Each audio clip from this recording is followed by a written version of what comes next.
Hey everybody, here we are on day number 15. We are still in Genesis and we're starting on, I was going to say day 34. We're starting on chapter 34. Okay. Now Dinah, the daughter Leah had born to Jacob, went out to visit the women of the land. When Shechem, son of Hamor, the Hivite, the ruler of that area, saw her, he took her and raped her. His heart was drawn to Dinah, daughter of Jacob. He loved the young woman and spoke tenderly to her.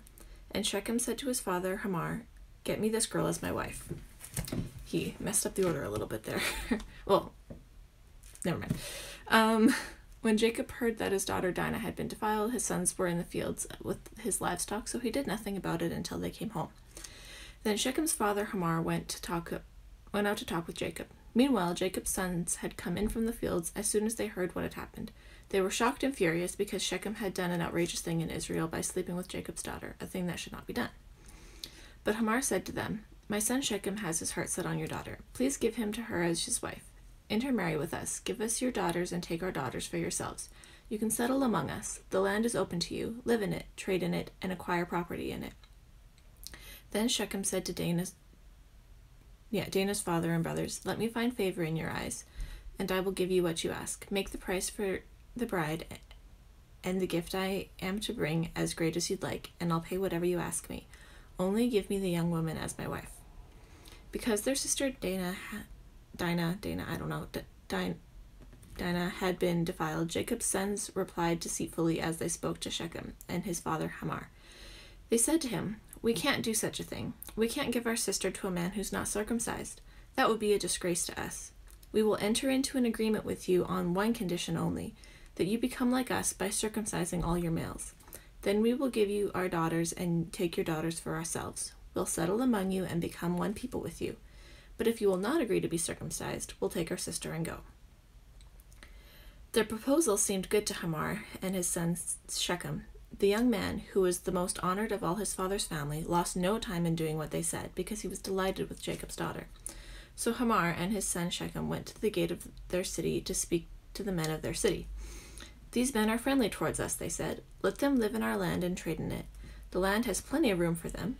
We can marry their daughters and they can marry ours. But the men will agree to live with us as one people only on the one condition that our males be circumcised as they themselves are.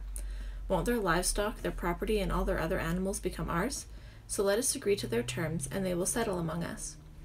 All the men who went out of the city gate agreed with Hamor and his son Shechem, and every male in the city was circumcised. Now for revenge.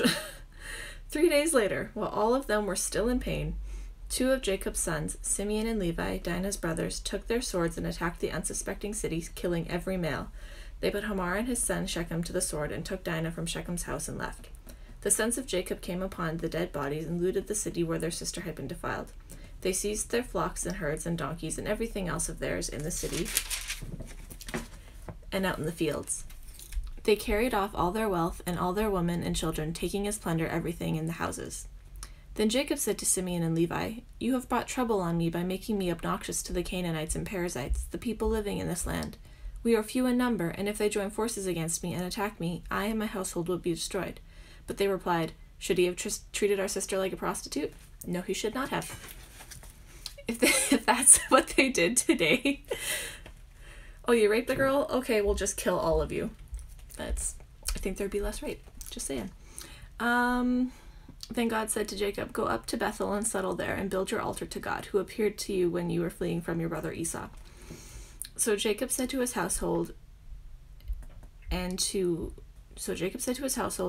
all who were with him, "Get rid of all the foreign gods you have with you, and purify yourselves and change your clothes.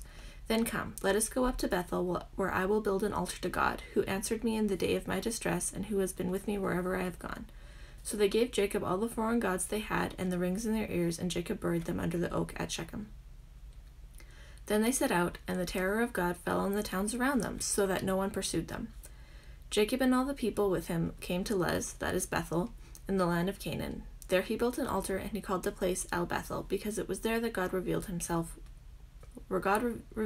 to him while he was fleeing from his brother. Now Deborah, Rebekah's nurse, died and was buried under the oak outside Bethel, so it was named Allon Bacuth.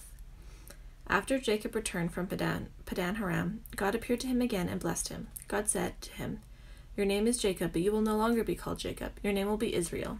So he named him Israel. And God said to him, "I am God Almighty. Be fruitful and increase in number. A nation and a community of nations will come from you, and kings will be among your descendants. The land I gave to Abraham and Isaac I also give to you, and I will give this land to your descendants after you." Then God went up from him at the place where he had talked to him.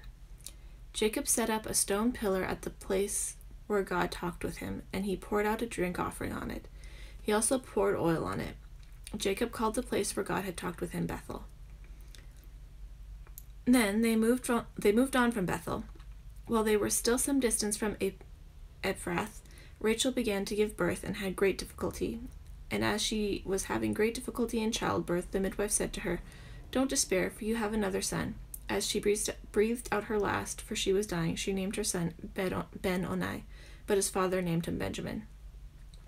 Jacob had 12 sons. The sons of Leah were Reuben, the firstborn of Jacob, Simeon, Levi, Judah, Issachar, and Zebulun. The sons of Rachel were Joseph and Benjamin, which happened to be Israel's favorites because they came from his favorite. Also for others, but anyway, sorry, I'm getting distracted. Sons of Rachel's servant Bilhah were Dan and Naphtali. Sons of Leah's servant Zilpah were Gad and Asher, and those were the sons of Jacob who were born to him in Padan Haram. So Rachel died and was buried on the way to Ephrath, that is Bethlehem. Over her tomb, Jacob set up a pillar, and to this day that pillar marks Rachel's tomb. Israel moved on again and pitched his tent beyond Migdal Edar. While Israel was living in that region, Reuben went and slept with his father's concubine Bilhah, and Israel heard of it. Jacob came home to his father Isaac in Mamre near Kiriath Abra, which is Hebron, where Abraham and Isaac had stayed. Isaac lived 180 years.